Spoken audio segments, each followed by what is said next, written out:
If you're new to whitetail hunting, you've likely just started digging into the regulations and realized that whitetail season, depending on where you are, can start as early as August and go as late as February. That's a large portion of the year that you can actually hunt these deer, which means you're gonna need a lot of different clothing for different situations so that you're comfortable and can stay on stand longer. So we're gonna go through early season, mid-season, and late season clothing and tell you what you need for each one and what you don't. Starting with early season, one of the most important pieces of gear you can invest in is a lightweight pair of merino wool socks. These are gonna be great. Obviously, in August, September, or even early October, your feet don't need to be warm, but they need to be dry. For a top, in the early season when it's hot, I always wear something like this. This is a very lightweight, almost mesh top. It's perfect for August and September when you can be hunting in 90-degree weather. It's gonna wick the moisture off your body. It's gonna keep you cool. And the philosophy is always something similar when I'm wearing pants in the early season. Lightweight, uninsulated. Best case scenario, they're vented in the back, which allows more breathability, and it's great for wearing in hot weather hunting. As you transition out of October or out of early October and you get into the middle and late part of the month, you're in the mid-season, you need different clothing. For that sock, I'm going merino wool again, but a little heavier. Now the mornings and the late evenings are chilly. You don't just need your feet to stay dry and moisture wicking, you need them to stay warm. And with the glove, I'm going with something a little heavier, something like these knit gloves here. Not super insulated on the inside, but they're gonna keep you warm when that temperature, say 40 degrees, 50 degrees, maybe into the upper 30s. The biggest jump from early to mid-season is in the base layers.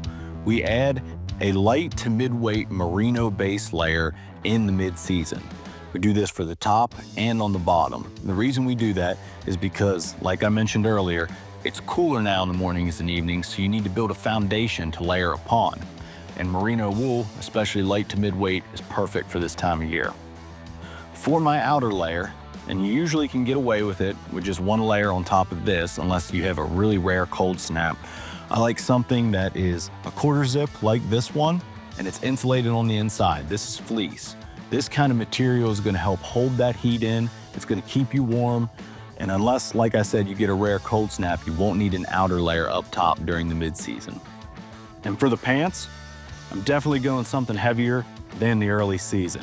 Whitetail season can go all the way till February, and depending on where you live, those are some frigid months between December and February. So as you get to the late season, you need unique gear. With your sock, you need something heavier, so it needs to be merino wool, just heavier than the previous two seasons.